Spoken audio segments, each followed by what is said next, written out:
Ok. Ça, c'est vert. Donc, yeah! on va bouger. Nespresso. Vous connaissez Nespresso, à part monsieur qui ne boit pas de café et qui ne connaît pas Nespresso, mais les autres, ils auront dit, ils n'ont rien dit. Hein, donc.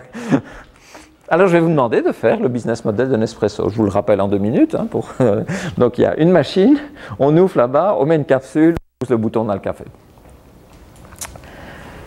Quel est le business model de Nespresso? Mais pas en disant cette fois-ci, je gagne de l'argent, c'est un besoin. Non, non, non, maintenant on joue avec mes règles. Hein. En tout cas, la prochaine heure, après vous faites ce que vous voulez, mais au début, donc on va jouer avec le canevas. Donc le canevas, il se présente comme ça, et je vous demande de faire le business model de Nespresso. Je suis venu avec des canevas, donc vous allez jouer.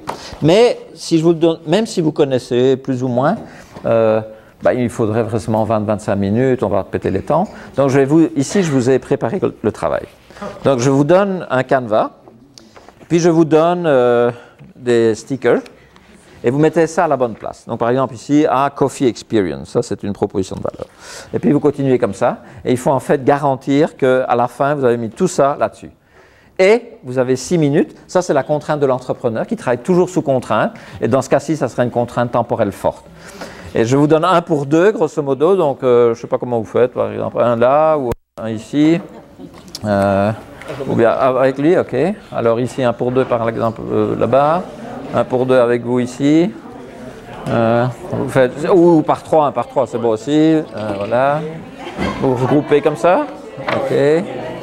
Vous regroupez avec madame derrière ou non ici. Voilà, voilà. Vous faites vous deux, ok. Vous faites vous deux. Voilà, les 3 parfait. Alors ici vous n'avez que 5 minutes alors, hein. C'est juste. Voilà, c'est parti les 6 minutes.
Comme entrepreneur, il faut au moins commencer avec des choses comme ça, pas trop. Il faut déjà au moins savoir ce que vous offrez à vos clients. En fait, on est tellement à contrainte de temps qu'on s'est dit. Ah oui, mais il ne faut pas perdre ses réflexes d'entrepreneur.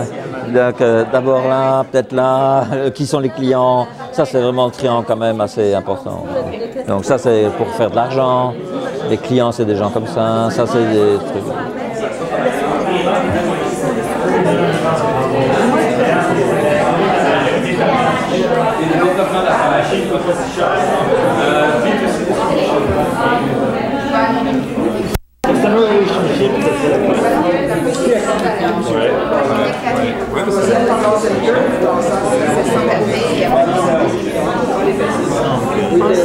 La marque. Alors, comme vous êtes entrepreneur, vous faites de l'argent. Hein? Oui, c'est vrai. Ah, ok.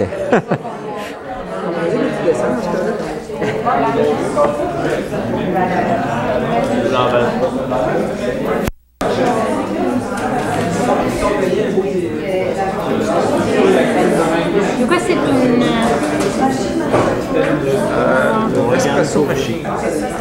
Ça, c'est ce que vous offrez aux clients. Ça fait partie de la proposition de valeur. Pour faire ça, il faut des machines et des capsules. D'ailleurs, c'est les 2 sources de revenus. Quoi. Et c'est la variété des machines que les fabricants USB fabriquent. Que qui fabrique?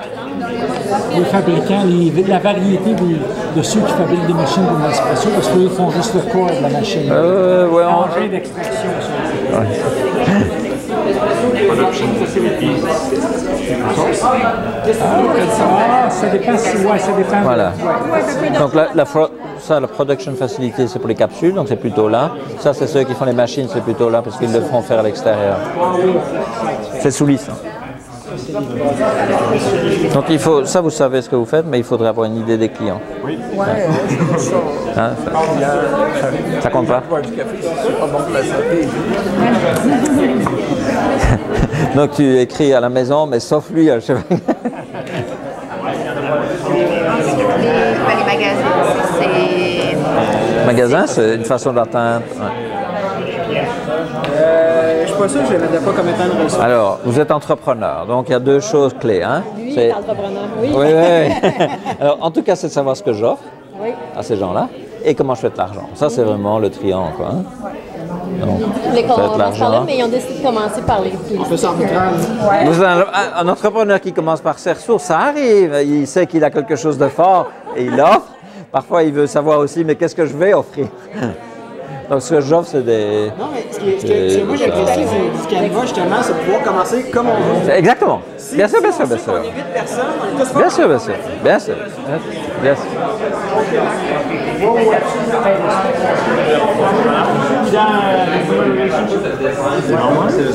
Moi, c'est une ASEC, non? Oui, hein, parce que c'est évalué maintenant à des milliards, donc ça veut dire que c'est quelque chose que j'ai. Oui, la machine elle-même, pour moi, ça faisait partie de ta proposition de valeur.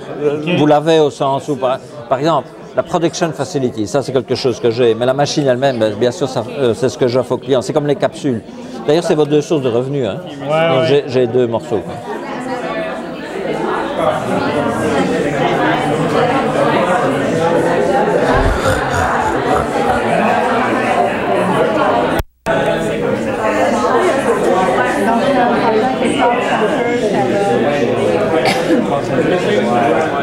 Alors, comme vous êtes des entrepreneurs, il y a un truc qui manque, là, vu de loin comme ça, c'est comment vous faites de l'argent.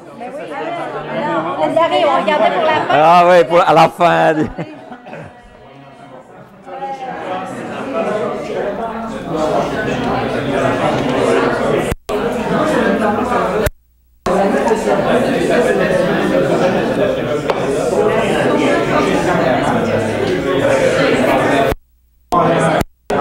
Quelques secondes pour terminer.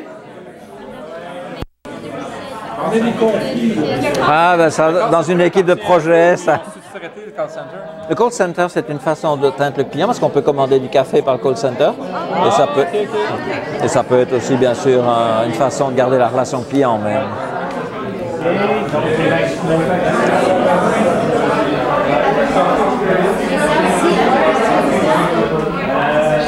OK, 6 minutes.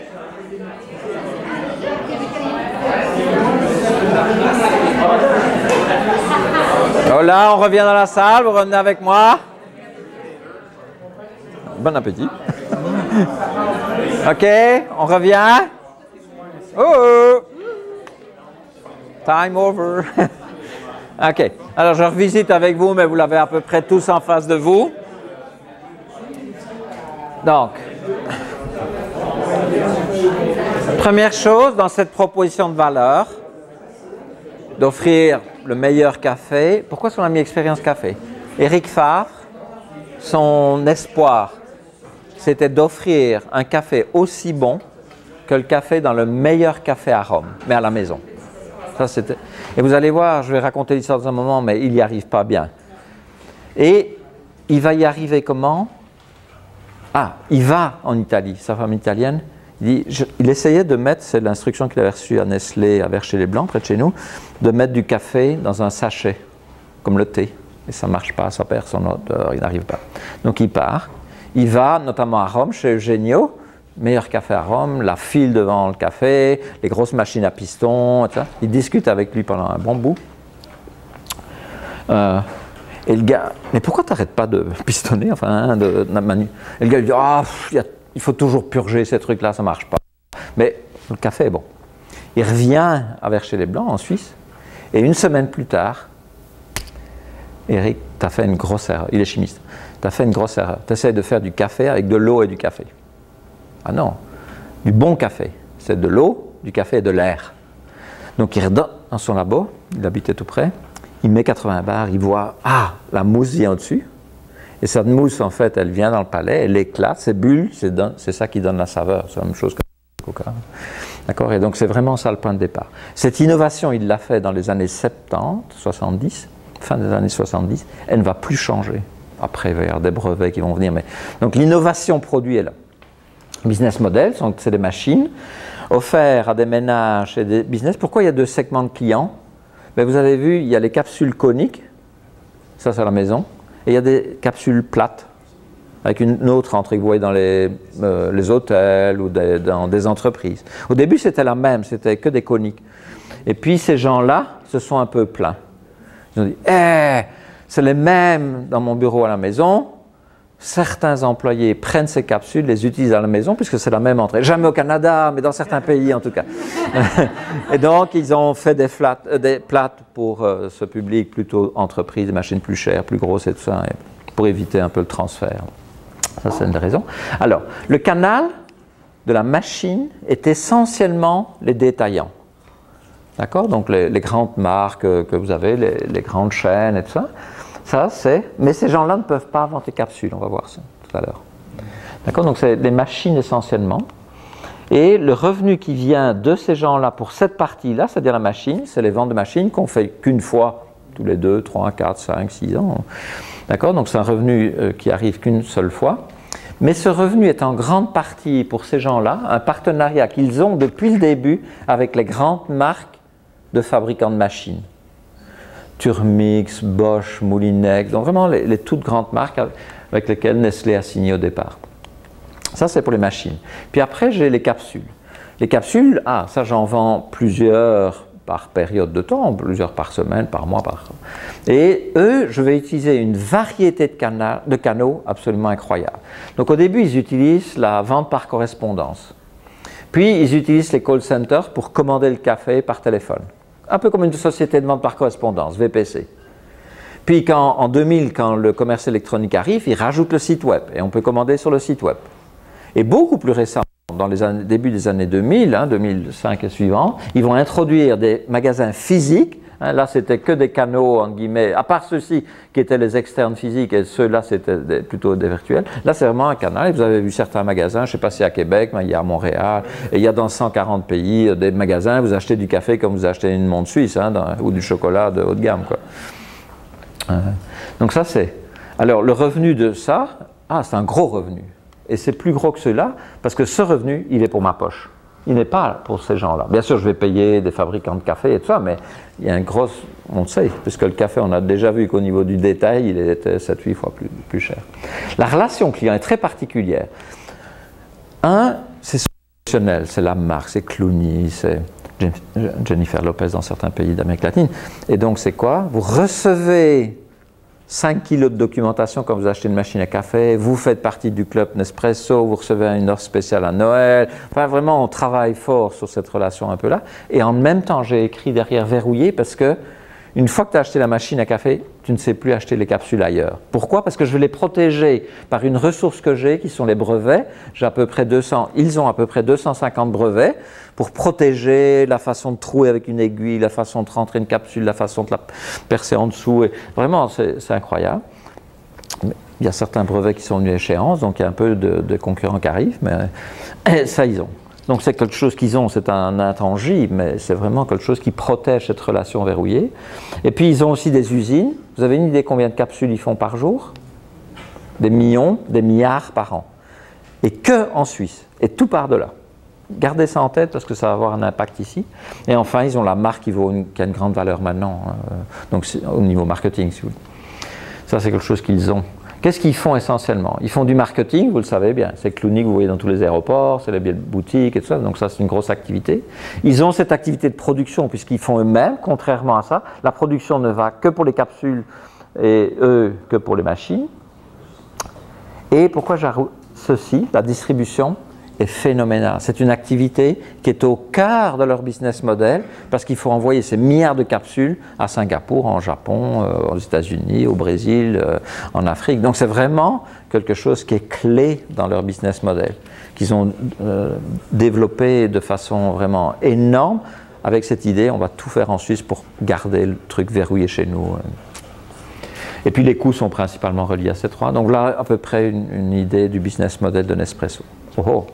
Donc on va garder en idée, et à cause des chiffres donnés tout à l'heure, que ça a changé le monde de l'espresso. Et d'ailleurs maintenant il y a des concurrents qui viennent avec des capsules. Et regardez, c'est une croissance de 30% depuis une quinzaine d'années à peu près. Et c'est presque 5 milliards avec une seule ligne de produits. Donc c'est spectaculaire. Vous avez très peu de sociétés, une ligne de produits, les capsules. Bah, il y en a 10 sortes, mais c'est les capsules. Oui. Le café.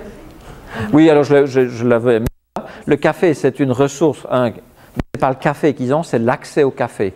Donc si vous avez considéré que les grains représentaient les producteurs de café, vous l'avez mis comme un partenaire, ils ont des partenaires en Colombie, en Afrique.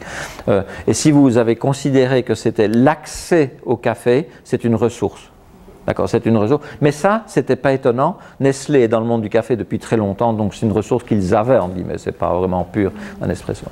Donc 5 000, oui. C'est intéressant de voir que le café, vous l'avez à peu près pas abordé, c'est une entreprise qui vend du café. Oui, bien sûr, c'est pour ça que je l'ai quand même mis sous forme d'une vignette. Mais gardez ça en tête. Nespresso a failli disparaître. Donc à peu près quelques années après la start-up, entre guillemets, la partie démarrage, ils ont failli disparaître. Or, l'invention était là, le produit était là, les capsules sont là. Donc tout ce qui est l'innovation produit, l'innovation de service, l'innovation technologique est là. Le partenariat avec les fabricants de machines, qui est un métier que Nestlé ne fait pas, ils sont dans le food, ils sont dans l'alimentation, ils ne sont pas dans les machines, ils ont ça depuis le début. Ils avaient l'idée de fournir ça plutôt au business, plutôt qu'au privé, mais le privé c'était dans leur tête aussi depuis le début, mais ils avaient commencé par le business, mais ce n'est pas ça. La grosse différence, c'est que le canal de distribution était entièrement différent. Pourquoi? Nestlé, c'est une société B2B, business to business. Vous n'avez pas des magasins Nestlé. Vous allez dans un détaillant, vous allez chez un magasin, un petit magasin, un dépanneur ou quoi, et vous trouvez des produits Buitoni, Nestlé, les eaux et ça, ou des produits pour chiens ou du lait pour bébé, mais vous retrouvez ça, mais vous ne l'achetez pas dans un magasin Nestlé, donc il passe toujours par un canal qui est un tiers. Donc ici, quand ils ont créé Nespresso, c'était au sein du groupe Nestlé, un truc énorme, hein, c'est 100 ou 120 milliards de chiffre d'affaires par an, 300 000 employés. On reprend la même. Donc par exemple, les fabricants de machines avec qui vendent leurs machines dans les grands magasins, ben, ils vont aussi vendre mon café. Donc on va le mettre, on va le joindre, et puis c'est eux qui vont faire la promotion du café, puisqu'ils veulent vendre leurs machines Bosch ou Tourmix, etc. Donc ça, c'était le modèle, et dans leur gène, c'était comme ça. Donc ils ont commencé comme ça, ça a failli rater, et il y a un nouveau CEO qui arrive, c'est Gaillard, et il dit, on va essayer autre chose. On va essayer d'avoir le contact direct et de vendre du rêve, du café, de l'expérience et tout ça, et pas que du café belle, machin. Donc on va vraiment exploiter à fond ce produit qui a cette commodité, cette facilité que vous avez évoquée, avec une vente directe. Donc on va créer les canaux qu'on vient de voir, la vente par correspondance, le téléphone, le web et les magasins. Et ça va décoller, et puis ça va partir.